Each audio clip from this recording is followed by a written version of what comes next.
In the vast landscapes of our digital worlds, we seek control. Every button press, every decision, every branching path, they're all carefully designed to give us agency, to make us feel powerful. But deep within these carefully constructed realities lie figures that defy our understanding, that slip through our fingers like smoke whenever we try to grab them. They stand, watching, waiting, existing beyond our reach.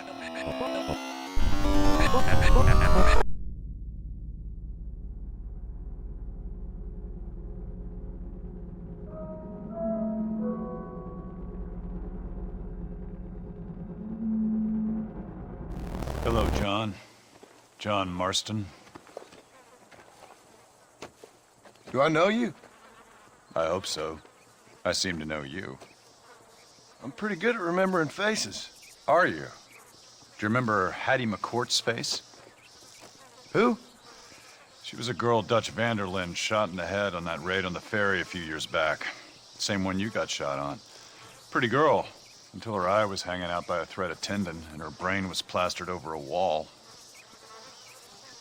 Not really. Then why would you remember me, friend? You've forgotten far more important people than me. The strange man of Red Dead Redemption is such a figure.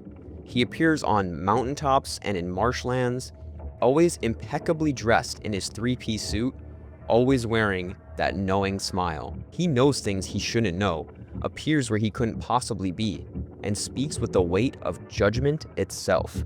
But what makes this figure so captivating isn't the mystery of his identity. It's the way he strips us of our carefully constructed illusion of control.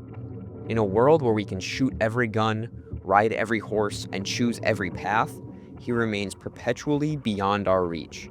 We cannot fight him, we cannot follow him, cannot even understand him. He simply is. This loss of agency creates a particular kind of horror.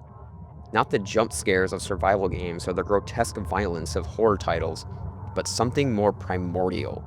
It's the horror of standing before something vast and incomprehensible, something that reduces us from masters of our digital domain to mere observers. Rise and shine, Mr. Freeman. Rise and shine. Not that I wish to imply you have been sleeping on the job. No one is more deserving of a rest, and all the effort in the world would have gone to waste until... well, let's just say your hour has come again.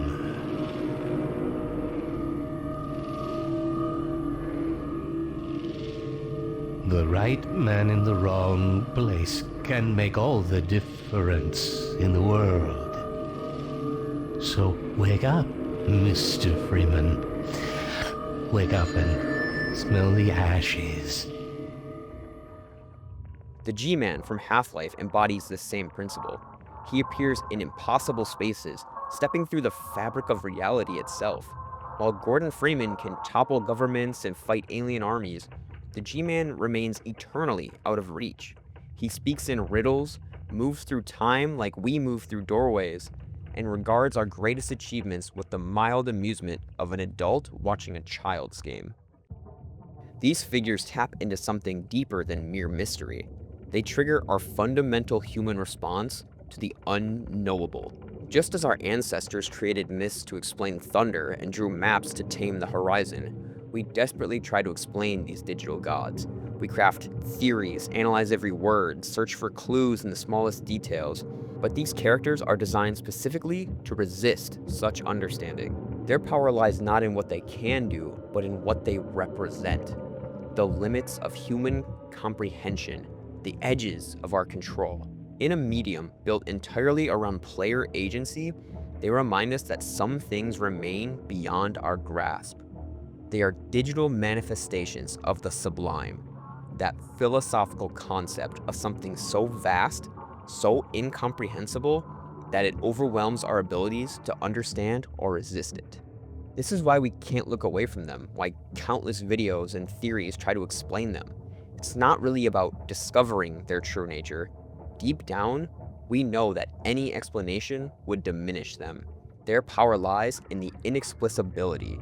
In a way, they make us feel small in our own digital playgrounds. The Strange Man and the G-Man serve as reminders that even in worlds we've built, even in spaces we've designed for our own empowerment, there are things that transcend our understanding. They stand as monuments to the unknown, to the uncontrollable, to the vast spaces that exist beyond the edges of our comprehension. In the end, perhaps that's their true purpose. Not to be understood, but to help us understand ourselves. Through our desperate attempts to explain them, through our fascination with their impossible nature, they reveal our own need for control, our own fear of the unknowable.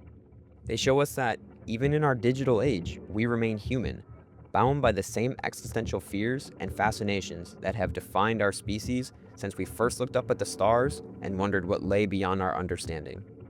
And perhaps, in that revelation, lies their true power. Not their omnipotence, but their ability to make us confront our own limitations, our own place in a universe that remains, despite our advances, fundamentally mysterious. Thank you for diving deeper with me. See you in the next one.